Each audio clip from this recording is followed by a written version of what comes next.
Hi, my name's Frank Schaefer, and I have been on a roller coaster of a journey when it comes to politics, faith, and a lot of other things.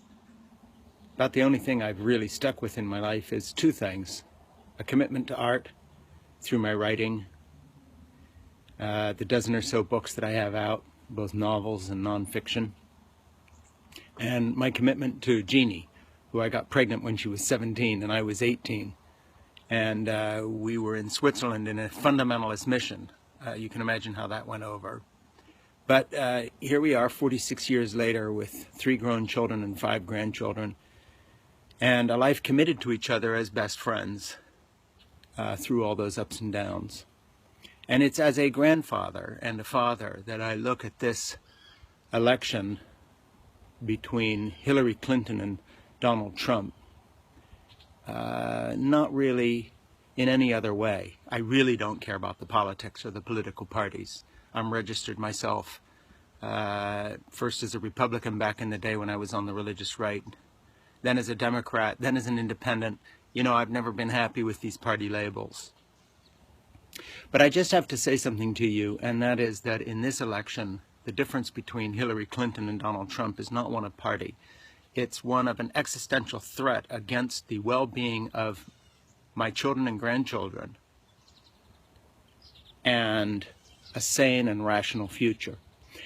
So, you know, I'm going to do something here, and that is just say I'm done with playing around with the kind of cynicism that has become so typical of commentary today, saying, well, you know, Hillary has her faults, and Bill Clinton and their foundation, and do you trust her, and so forth, and the lesser of two evils, and all the rest of this.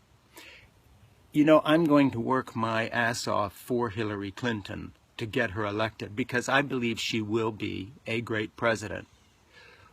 But even if I'm wrong, and all she is a sane politician who's cynical and grasping and all the worst things you could think about her, I'm still going to work my ass off for her, for the same reason that I would grab my grandchildren out of a burning car and run like hell without discussing the make or model of the car. Because there's a difference between combating an existential threat against the United States and politics as usual. This is not politics as usual. Donald Trump is the worst human being to ever run for a major office at this level in our country's history, period. And I read history. There's never been anything like this. There have been other demagogues who have made their presence felt, George Wallace, etc. But there's never been anyone who has been the titular head of a political party who is literally a fascist pig. This man is America's Vladimir Putin. This man is the enemy of democracy. This man is the enemy of diversity. This man is the enemy of tolerance.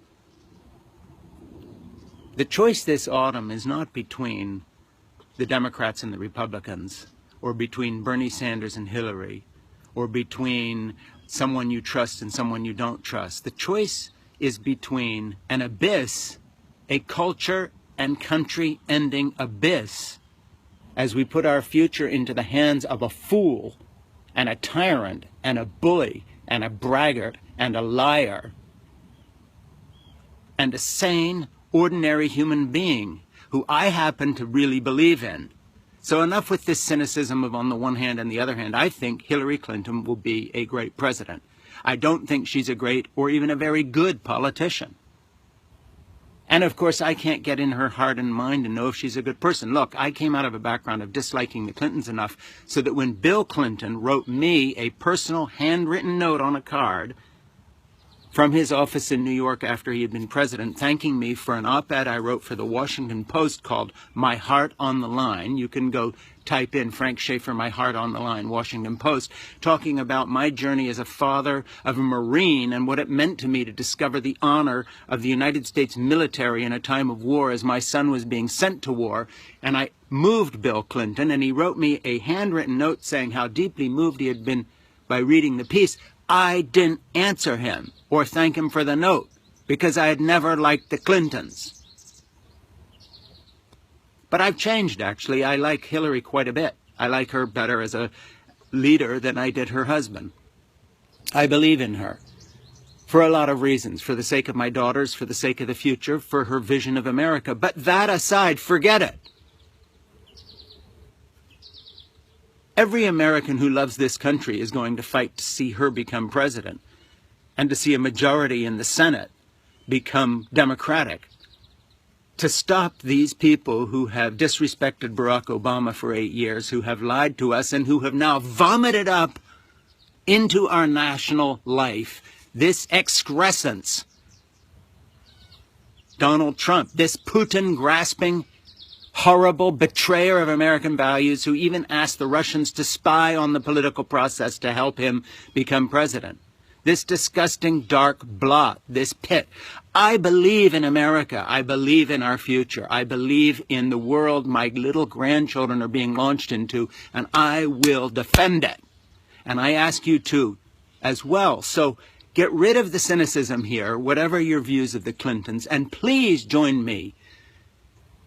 As I told a 24-year-old at a conference I went to recently, he said, what should I be doing with the rest of my life? I said, well, I don't know about the rest of your life, but between now and November, I know what you should be doing. Drop everything or you will have no future, and fight for Hillary Clinton, because if Donald Trump becomes president, it doesn't matter what career you choose. We are fucked. So join me and help me allow this woman to lead us away from this blight and start a new chapter in American history. Please, thank you. My name is Frank Schaeffer.